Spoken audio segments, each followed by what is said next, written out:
Hello, entrepreneurs, designers, digital nomads, and business gurus. Welcome to Circle Live, our internet talk show just for Squarespace Circle members. I'm Sam Z, your senior community events manager. And I'm Sarah G, team lead for the Circle program team. Last month, we had the best time talking with Circle members Jen Maher, Drea Bolin, and Squarespace senior brand designer Dorian Dreyfus about our design trends for this year. Sam, we were also in the same room last month. I know. Unfortunately, we're now in two separate small boxes, but there's not a studio. But I think it's good. It's good for us to change things up a little bit. Try something new. We're getting Keep it too fresh. close. Yikes. Sarah, another thing to note, it's not just any regular day in the office today, because this month we'll be talking about the recently released State of the Web Design Industry Report. If you haven't downloaded your copy, you can get it from the link icon that says Download Report on the left-hand side, or you can get it from the link in the show description. Sarah, you know that there's a lot of information in this report that is useful to anybody who is looking to get started with a web design business, continue their web design business, build on their web design business. We're talking about team sizes. We're talking about services offered, income streams, the cost of running a business. We even identified a niche of the year, if you can believe that. But before we can get into all of that quantitative data, I want to highlight the year of celebrating wins, which, in addition to all of the data that we collected, we asked each survey respondent what was their proudest moment of 2024. All of the answers are incredibly inspiring. You can read some of them in the report. And obviously, we couldn't fit all of them into the report. There were just too many proud moments. So to start today, I wanted us to share some of our favorite moments of pride that didn't make it into the final report. Are you ready to share some of our members' favorite moments from the year? Let's go. Okay, so one respondent said that they were proudest of, quote, using AI to write JavaScript, which I understand but don't write. It has made so many new Squarespace custom functions possible. That sounds like a future Circle Day session to me. Yes, I love that so much. Okay, one respondent said that they were proud of, quote, helping a small mom and pop shop thrive online. They were intimidated by switching platforms, but after customizing their site and a few training sessions, they're now confident and thriving in e-commerce. I know we're about to talk about how big e-commerce is getting. It's so cool that the Circle member is able to help a small business do that. Another respondent said, quote, getting to redesign a site for a radio DJ I grew up listening to. I'm thinking about some of the radio DJs that I grew up listening to and imagining what kind of a site I would design for them. I'll report back later. You'll report back. Yeah. One respondent said, I delivered a website to a client who was so happy with it that she started crying tears of joy. That was the best feeling in the world. That was not actually the only person who said that their client cried when they saw their website. Websites, they can be emotional. They sure can. I love that. They sure can. No, that is great. Let's each do one more. I like this one because it's so specific. Quote, I worked with a specialized therapist who had a very poorly built website, and I was able to redesign it, changing the entire user experience and making the site fully accessible, and it grew her business 80% in only 2 months. Amazing. All right, last one. Quote, pulling together a personal project with very little spare time and a 1-year-old child who won't sleep. We will be talking about team size later. It's cool that you're already on a team of 2, Circle member. People are balancing a lot, we can say, and designing websites is, I guess, kind of the ideal job for parents. I've heard this from people before. You can read even more inspiring and proud moments in the 2025 State of the Web Design Industry Report. Download link to the left. Again, Taylor is sharing it in the chat. It will also be in the show notes if you're watching the replay. What about you, Sarah? What Circle project are you the proudest of from 2024? I think the project that I'm most proud of, we haven't actually told Circle about yet, and look forward to tease that in a minute. But loved just seeing all the different ways that our community gathered this year. I think we gathered in person and digitally more than we ever had before at Circle Day, at various meetups. I'm really excited to see that continue as we go into this next year. Well, a lot to be proud of. We're going to be hearing some more of those moments with the interview today. We're going to have a short break right now. Sarah's going to deliver some important information in the form of a little ad read. But when we get back, we're going to share our interview with Nick and Hannah Ippolito, the dynamic duo behind SquareKicker. If you don't know SquareKicker, you need to know SquareKicker, and you're going to find out a whole lot more about it in a sec. They'll also be joining us live later for a Q&A, so lots to discuss. Meanwhile, for this short break, Sarah, I believe you have an update to share with us. Yes, thanks, Sam. Okay, so circle members, audience members, guess what I did last week? Jeremy Schwartz, the director of our channel partner business, and I recorded our seventh This is Squarespace video. And believe me, this is one that circle members absolutely should not miss. Easily the biggest update that we've ever shared. To a Circle exclusive preview of upcoming Squarespace releases, we will share some big news about the Circle program and our plans to make Circle members' experiences even better. This is Squarespace, drops on February 19th, and you are not going to want to miss it. So look out for the link to our This is Squarespace website in your inbox and on the forum next month. What an exciting announcement. If none of you have experience with This is Squarespace, super fun. The energy between Sarah and Jeremy on screen is really great, and the announcements are always so amazing. So you really can't miss it. Definitely check it out next month when that comes into your emails. So we're back, and I think we have some people in the chat who have been sharing their proud moments. Sarah, what are we seeing? What are people proud of? Um, Christy says, getting to see so many of you in person at Circle Day was my work highlight of 2024. Mine too, Christy. Leslie helped a large Montessori school create a new user-friendly site that elevates everything for them. I bet it does. Virginia's proudest moment was moving 3 clients from WordPress to Squarespace. I'm very proud of you for doing that as well. Ellen bought out her long-term partner and is now running the show on her own. Okay, very impressive. And Kia spoke at Circle Day. She says, best day ever for me as well. We agree. Totally the best day ever. But right now, last week, Sarah and I sat down with 2 incredible members of our community, Nick and Hannah Ippolito. They are business partners and life partners, both with so much to be proud of. They were excited about this report and they had some thoughts about it. So, without further ado, I want to share our interview with Nick and Hannah Ippolito of SquareKicker. Nick and Hannah Ippolito, Hannah and Nick Ippolito, so great to have you. So great to have SquareKicker on this call, in this interview, in this room with us. With the SquareKicker template marketplace, you're in a unique position to see what works for a variety of types of websites. Let's start with this question, really raw, really unfettered. What stuck out to you about this report? Amazing. Thanks so much for having us. We are so excited to be here. And like you said, the second year of this report, and it is such a valuable resource. I think it's a really exciting way to start the year to kind of see all of this come in and be able to touch base with what the community is doing. And I guess for other web designers looking at it, like, are my experiences the same as others? How are they faring? And I think it's a really cool resource. Like the main impact that it had for me when I first read it through it is the optimism. It's just there's so much positivity in there and there's so much growth, and comparing last year's report to this one, it's been really exciting to be able to go, wow, like this is such an exciting growing community. And one piece that I loved, and I would recommend for everyone, if you don't read anything else, go to the last couple of pages and read through the wee testimonials. There are a few dotted through the reports, but that's so exciting to see how excited people are about the platform, what they can do with it, how much it's growing. The optimism was definitely my biggest takeaway.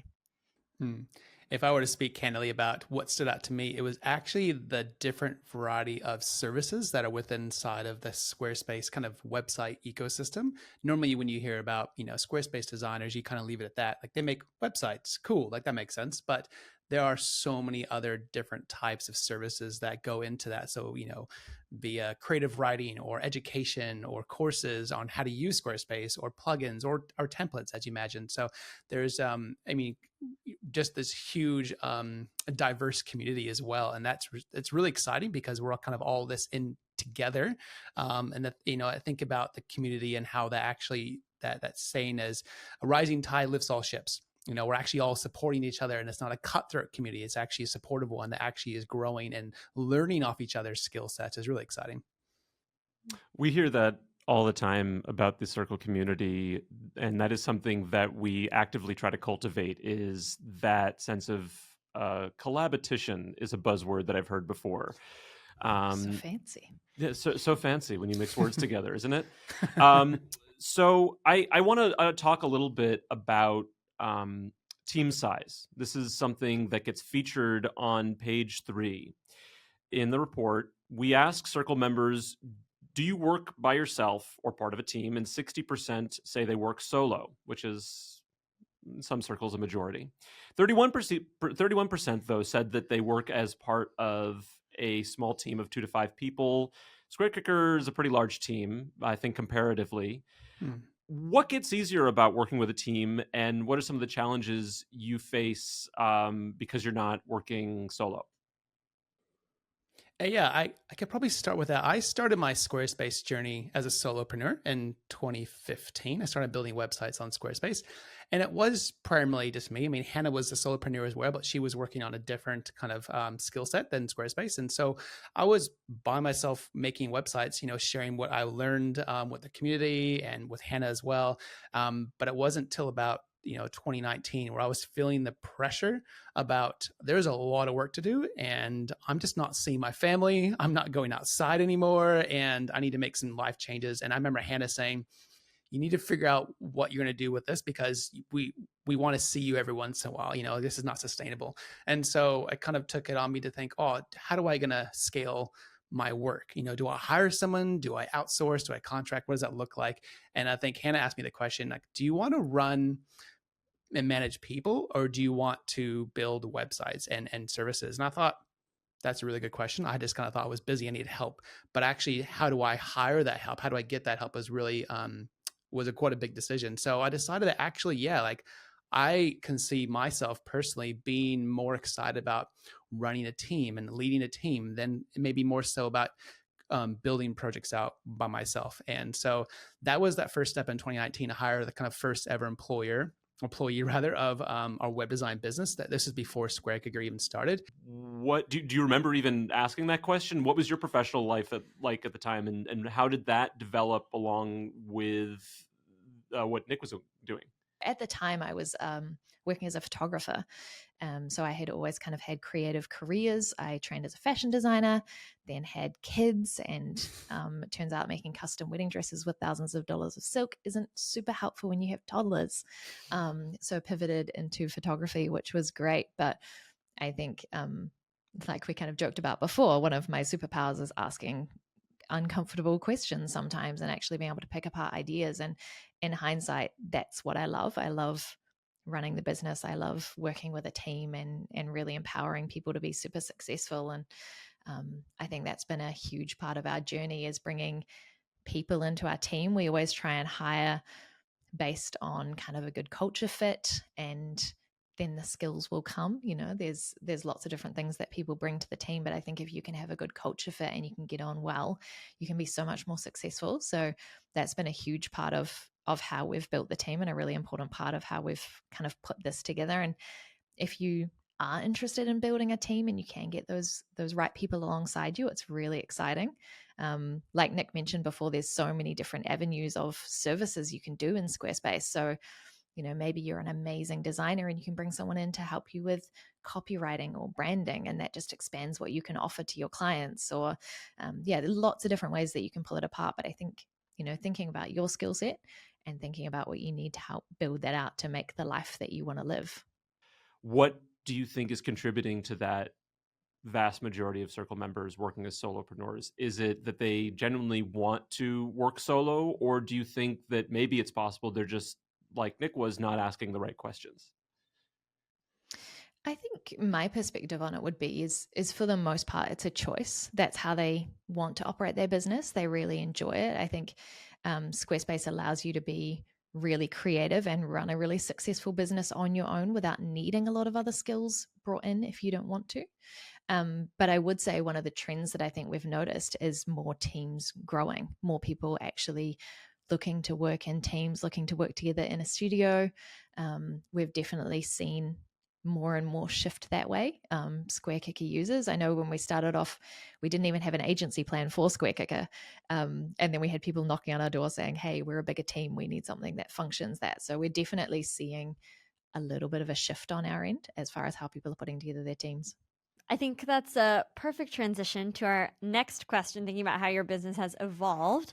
One of the other trends that we saw in this year's report was the growth in e-commerce site setup. I know last year it was 32%. This year is 38%. So already in the span of 1 year, growing a lot. I'm curious from what you have seen. You guys have been running an e-commerce business for a while and then added the template store this year. I'm curious if there's anything new that you've learned about e-commerce as you've added another wing to your business. It's a great question. I think there's lots of different types of e-commerce, and I think that's what Squarespace really brings to the table, apart from other platforms. So we think about e-commerce as cool. You set up a store and you have a physical product and you sell it and you ship it and you have orders and you deliver. But something that's really probably changed, I think, on the internet is obviously COVID, the pandemic, and actually how do you make an income? And if you are not selling a physical product, what does it look like to actually make a business? And so we sell a subscription, a SaaS product. It's called software as a service. And it's very similar to what Squarespace sells. They sell subscriptions and SaaS products. But it's kind of hard to do that with a physical product. You can sell it repeatedly over and over again. But I think people are finding more creative ways to sell their services on a subscription, or sell their education on a subscription, or sell like a community on a subscription where they find people to kind of learn stuff off each other. So I've seen that in other areas, but it's something that we've found as well, with our software is actually being able to provide the whole idea about SquareKicker was, can we make some money on the side to sell this thing that we've developed so that we can kind of front us through the low seasons of web design? That was primarily the biggest reason for creating SquareKicker. And it took off in a new and interesting way we didn't expect. And so we pivoted and just did that full time. But I think everyone is trying to figure out ways to do that as well, supplement their service bases, their physical products with subscription based time. And I think Squarespace specifically allows you to do that really well, probably better than I've seen anywhere else. And I'm not just being biased. Like, I really believe that that's a really cool niche that Squarespace found themselves in.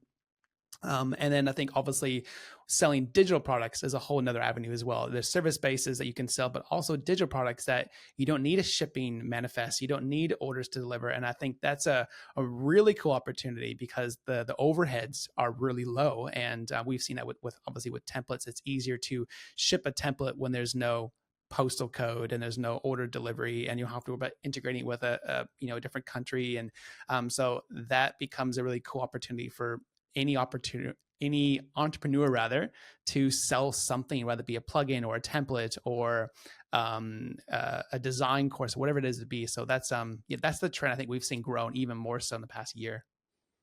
Yeah, absolutely. Our next question is actually about income streams, so that leads really nicely into that. One of the questions that we posed to Circle members in the report was about how they make money, how their business is set up. And while site creation is obviously still number one, you kind of spoke a little bit to that earlier, Nick. There are so many different ways that we are seeing Circle members kind of supplementing that site creation income. And one of them is very familiar to you, which is template selling. Curious how you all settled on adding template selling to your already obviously very successful plugin. Yeah, that was it was a fairly easy decision for us, really, in that once the extension was kind of at a place that was quite settled and we felt really comfortable that it was offering really good value to our users, we took a little bit of a step back and interviewed a bunch of SquareKicker users and basically said, what pain points do you have? What other things do you need to make your life work the way you want it to? What other things do you need to make your business work the way you want it to? And without any hesitation, the biggest thing everyone talked about was passive income, and particularly templates, and there being a good system that they could build templates without being kind of tethered to this concept of I guess a challenging process where if they sold a bunch, that was actually a lot more work, and maybe they were going to get a lot more customer support than they wanted to be able to deal with. So yeah, we were able to answer a lot of those pain points through building out good software, and it was very much based on kind of feedback from our community, and it's been really exciting to see how people have responded to that. There's obviously a lot of people that are very excited to build templates and use that as a way to support their income. There's a lot of creativity in owning a business, just even if it's not necessarily a creative business, but obviously there's extra creativity if you're working with designers and trying to make them happy as well. I just going to ask you point blank, would you consider both of yourselves, and you can answer individually, would you consider yourselves part of the 79% of Circle members who say that they are creatively fulfilled in their career? I mean, yes, for me personally. I find myself, I didn't actually start in with design. I've got a long history of youth work. So design is kind of something I've just learned on the fly, and I've learned how to code on the fly. And so I'm not naturally a gifted designer. And so, but what I find myself find the most creativity is actually solving problems. So when I see a problem, there's always the same way that people keep hitting, the nail, on the top, and can they carry on? And I need a bigger hammer. I need a bigger nail. I need whatever it is. Like, well, what if we made just hitting the nail easier with a nail gun? Like, what would it look like to actually create a nail gun that actually is more, efficient and fast? And so those kind of problems I find have just as much, if not maybe more creativity, and that really fulfill me, because it's just my creativity trying to solve a problem. But then I get to empower other people to be more fast and efficient in what they do. And I think that's where the creativity has fulfilled me the most, is when I get to see it in other people's hands and how they use that. And that's really exciting to be able to kind of, to see that people all around the world, designers, are using this thing we've kind of created and solving these problems for a vast majority of people trying to create custom code but can't quite figure it out. Yeah, I'm the same. Goodness, 100% creatively fulfilled. I think we are in such an exciting position, being in this amazing community and being able to serve this amazing community. It's incredibly fulfilling, and I think it's probably what keeps Nick and I working way too late at night when we're sitting on the couch next to each other, because we're just so excited about what we can do. And I was thinking about these stats, because that was one of the things that really stood out to me, was how much fulfillment people were saying they had and how positive this was, like I mentioned at the start. And I was thinking about it, and I see web design as such a helper job. It's not tapping on a keyboard. Like, you are helping someone solve their problems, and no matter who you're building that website for, you're thinking about ways you can solve their problems. You're thinking about ways that you can present them and their business and their services in the most incredible ways, and all of these different ways that they come across, and every client is different, so you're having to think that through every time. And I wonder if that's where a lot of that fulfillment comes from, is actually day to day we get to help people solve problems, and that's what every web designer is doing every time they open up Squarespace to start a website. Okay, so that's when the creativity is fulfilled. I want to dig a little bit into the opposite of that. When is creativity, maybe think to a time perhaps recently when your creative juices weren't flowing, when you were actually the person who is batting your head up against a wall. How do you work through that and find yourself back into creative fulfillment? Whenever I'm kind of feeling that stress level kind of rise up, even if I'm doing a creative task, I'm no longer enjoying it, because I'm actually just have too much to do in a short period of time. I'm rushing it. But with taking some small steps away, actually can be quite a good thing. We've actually got a dog that's in our office together. And so often people say, I'm taking Toby for a walk. I just need to get outside. And so they get Toby on the lead and off they go just for a walk. And it's just an opportunity to get outside, like Hannah said. For me personally, it's doing something physical, whether I love to build things with my hands, go for a mountain bike ride, go for a run. And that somehow, for some reason, I don't know why I was so stressed, but I just needed to do something physical and get my endorphins going and get some vitamin D. And I'm actually ready to go again and with a lot more optimism. It reminds me of something that our designer Lauren did last year. We were super busy at the end of the year. Everything was really busy. And she was kind of reflecting on this. She's like, I'm feeling just a bit creatively drained. And she actually took a day where she just played with Squarespace and SquareKicker and just had a day just designing and playing around with no outcome required, no pressure, and looking at trends that are happening, visually online and being able to apply some of those. And I think that can be something really valuable as well. I think it's important to go, it's okay to take a step back sometimes in order to be able to take a few steps forward, and however is best for you to do that. And I think it's important to kind of give yourself the space to allow that to happen. One of those big themes for the report this year on page 1 was all about celebrating wins. And obviously you all launched the template store, huge win. I'm kind of curious, outside of that, if you have any other moments that you're really proud of for this year. I think day to day, one of the things that makes us proudest is the messages that come in from people that are so excited for what they can do. Like you said, actually saying like, oh my goodness, I can pay my mortgage off, or, I can do this because of the way that your product has allowed us to kind of grow our company. We've had people come and say, I've hired 3 extra people. We're now a team. And that's because of what we can do and extend our skills with this. I had someone call me and say, that they were having a baby and they were so excited that they could make some passive income with templates because of the products. And so I think it's those little bits that make me really proud. And we have a Slack channel in our team where we actually post those really, really regularly. And I think having those small constant wins that we can share with our team that are really valuable to us. We want to be so focused on the people that we're serving, and kind of constantly being able to be reminded of those wins is really awesome. So the biggest question we're asking literally right now, probably even next week, is what are our big strategic goals for the next year, and how do we actually funnel that into a statement so we can all be on track together. So looking forward to that. It's not something that we've had time to do in the past reason why, because the goal has been finish the template store, and it gets delayed, but now we're actually here going, great, what's next for us? And that's an exciting place to be, because we haven't been able to kind of put our heads up for a while now.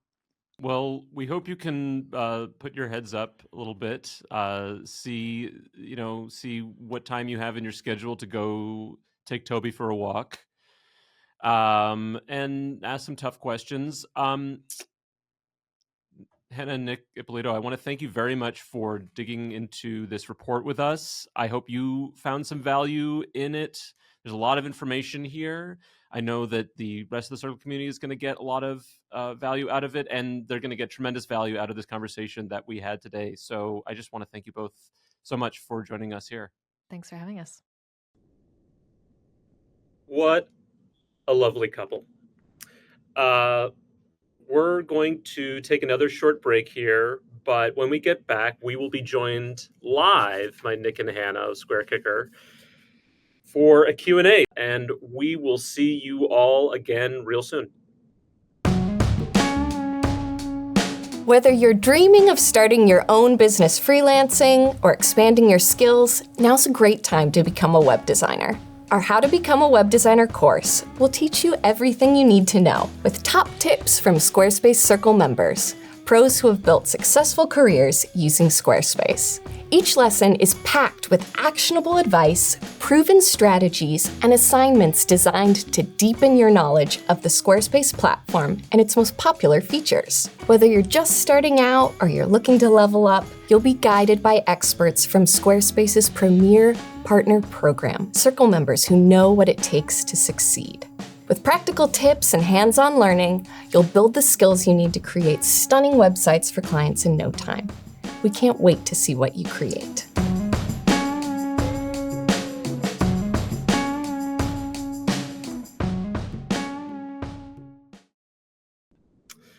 Fantastic. We're back. And we now have some people who want to join the conversation. Hannah, Nick, Ippolito, so great to have you here. You had an incredible year last year, and thank you for starting your year off here with us at Squarespace Circle Live.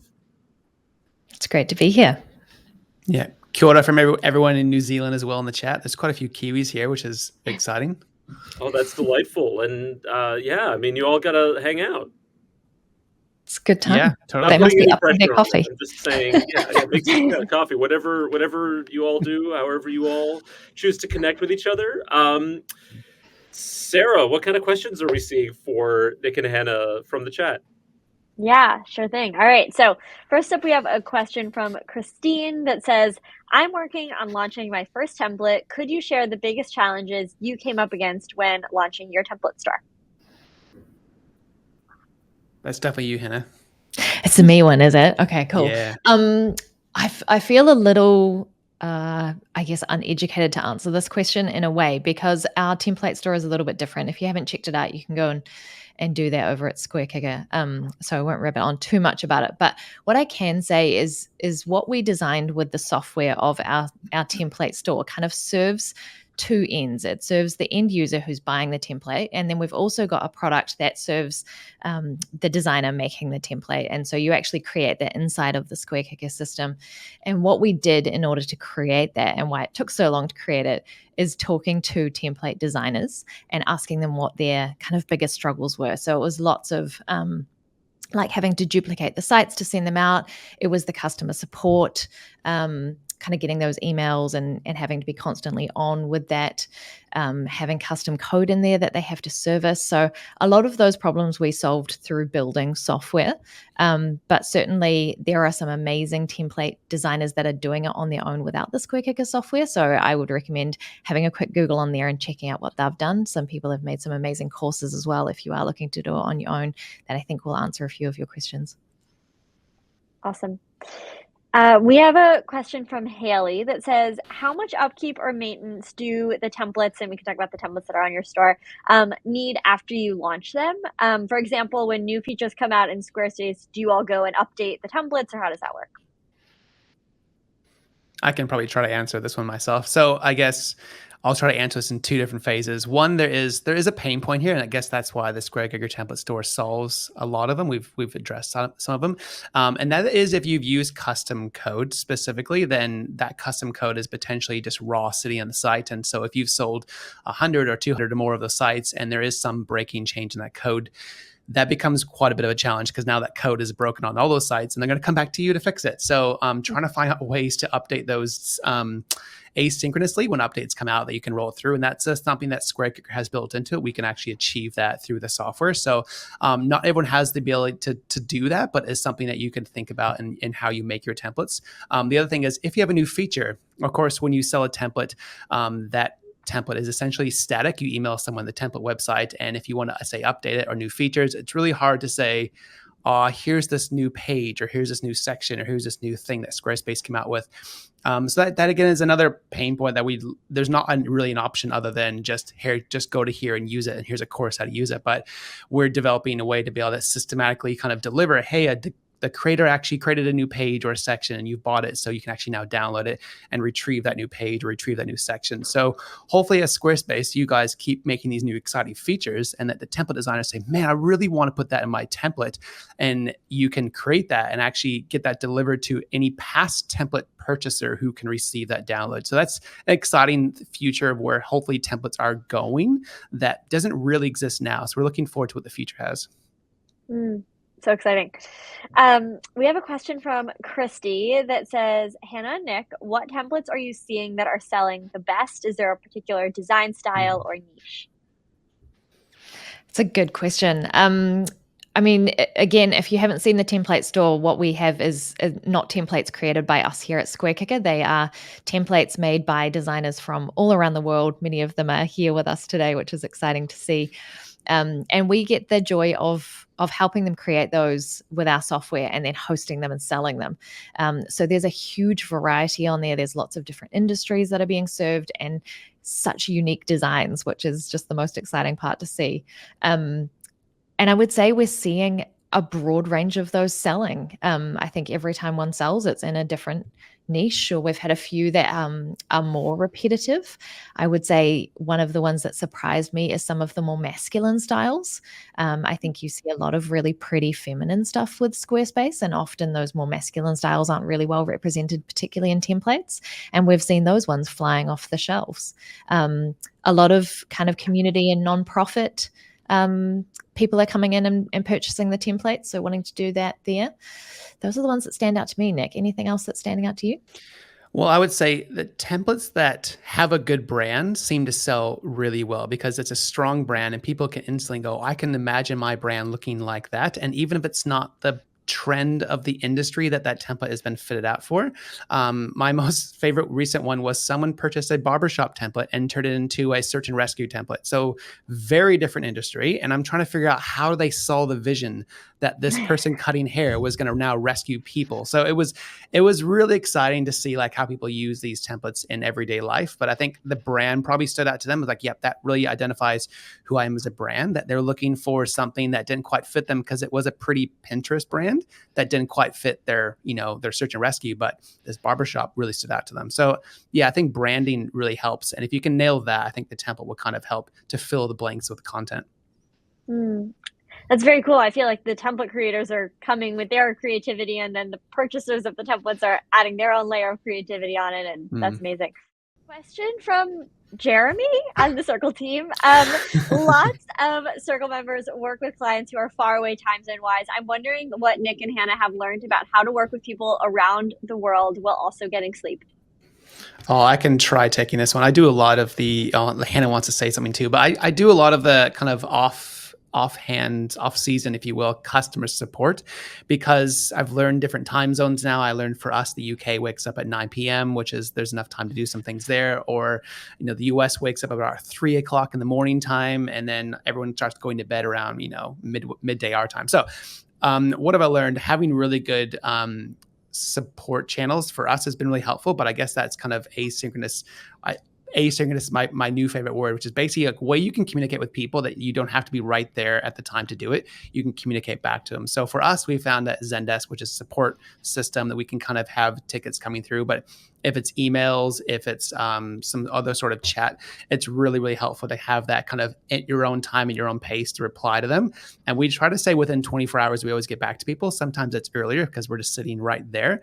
But I schedule in blocks of my time. So I might do a couple before evening because I see that the UK is woken up, maybe a couple in the morning, and maybe, the team normally does it during the day. And so I don't have to worry about as much during that time. But I find those kind of pinpoints really good. If I leave them too long, then I'll sit down for like half a day to get them all done. And that's not ideal for anyone. So for me, anyhow, it's picking them to, certain blocks of the time of the day. Yeah. Hannah, you want to say something? I do want to say something. I think it can be a huge advantage actually being in different time zones. And one of the things we've found is when a lot of your customers are asleep, you can actually get kind of that deep work stuff done without your emails popping off all the time or feeling like you have to urgently get back to someone.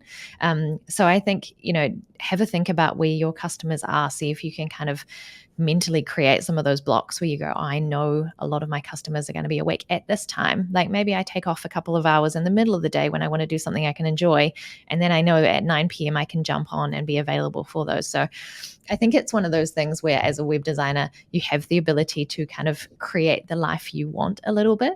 And so I would just be a little bit strategic about it. See what you can map out and see if you can think about ways that you can make it work for you. It can definitely be a significant advantage. And a really quick tip to drop in. I found Loom several years ago, which is a video recording software. It has saved probably this whole piece of work and content, because if I need to say something to them that's more than an email can provide, I can create a screen recording, a face recording. I can share all the things I need to say.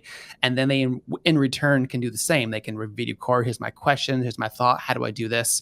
And then you can go back and forth that way. So it feels like a delayed phone call, but you're able to go into the details with you can't necessarily in email. And that really is helpful. Great tip. There's so many great tools out there, and that's I think one of the reasons why it's so great to have a community of Circle members out there sharing, swapping little tips like that. I want to pop in here with my own question, actually, from the report, something that we didn't really have time for in the interview, but I thought that both of you would have something to say. On page 16 of the report, we ask some questions about what can be learned from veterans of web design, veterans of web design, people who are seasoned web design experts. And I think both of you would consider yourselves seasoned web design experts, not only from the experience of designing websites, but also from working with a bunch of seasoned web design experts. The question that we asked here is, what sets seasoned web design professionals apart? Anything from finding deep satisfaction in their work, collaboration, spending time on projects. I'm curious, from your perspective, what do you think sets a seasoned web designer apart from somebody who's maybe just starting out?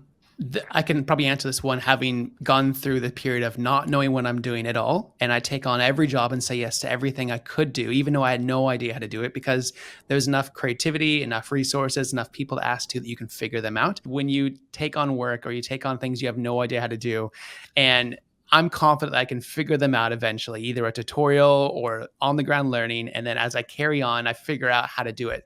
And now I've got this kind of bucket of, now I know how to do this thing I didn't know how to do. And it took me 3 hours, but the next time I do it, it will take me probably 20 minutes because I've already experienced that. So the longer you do that year on year on year and project after project, you can take on pretty much most jobs and already know before they even ask them how to actually achieve that task. So you're able to maybe charge the same, but then actually do it way faster so you can take on more work, which is an exciting place to be at. Or you can actually charge more because you know your experience is going to provide a way a lot more offer than you used to be able to have, because now you know all the tips and tricks, all the things that you would never know how to do the first time you did it. So I think as a veteran doing it so many times, don't feel afraid to actually charge more for your time and your work, because your time is valuable, maybe more so than the time you were your old self, maybe several years ago when you didn't know actually how to do it. I'm surprised when people ask me how to do something really simple in Squarespace that maybe is a little bit buried, but I can visually see exactly the menu, where to go, how to click it on, how to do it, how to set it up, when the only reason is because I've done that multiple times and the first time I didn't know how to do it. That's a great answer. And I'll also just connect that back to something a previous Circle Live guest said. Back in October, we had Omari Harabin on the show, who was talking about every time he learned something new, he would videotape himself doing it. And he actually used that as content to bring people into his flywheel. So I think that there's so many ways to take what you don't know and turn it into something beautiful. Hannah, anything to add there about what you think separates a seasoned vet of web design? I mean, I feel like my answer is going to tell you all how much of a systems person I am, because I feel like that's what I'm rabbiting on about today. But I think, yeah, as you do more and more, you create systems for yourself and little pieces that used to take a lot of time. I think particularly in the like onboarding a client and then offboarding a client, a lot of the web design stays the same. There's work to be done there that will always have to be done there. But I think the systems that you can create as you start to understand the processes of what it's like to bring a client on really effectively, what questions do you ask so that when you're halfway through the build, you've got everything that you need. And then how do you offboard them really well? I know Christy Price talked about offboarding clients, I think at Circle Day last year, maybe the year before. Oof, I'm getting my years mixed up. But yeah, so I would definitely go and check that out. But I think creating those systems as you start to build out more and more and getting an idea of how you can streamline some of those things, I think shows a veteran, and you can see it in their work and the way that they do it. And this community is amazing. And there are so many veterans, even on this chat now, where I think we all recognize a lot of these names, and they're so helpful and they're so willing to share what they know. And I'm really excited about the program that you shared that Circle has made for learning how to become a Squarespace designer. There's so many people in this community offering these tips, offering to share what they know. I think that makes this Squarespace community really unique when those veterans do come in and go, hey, I learned these lessons on my 10 years here. Let me teach them to you a bit faster. Mm-hmm. Well, that is a fantastic place for us to leave this conversation today. Nick and Hannah Ippolito, such a pleasure to know you, to watch your business grow, and to have you with us here today talking about this report and answering all of our questions. Thank you for joining us. Thank you. It's been great. So great. Sarah, this is all for today's show. We will be back with Circle Live next month. And until next Circle Live, this is Sam Z. And I'm Sarah G. Reminding you to wear a helmet when conducting a website speed test. Bye, everybody.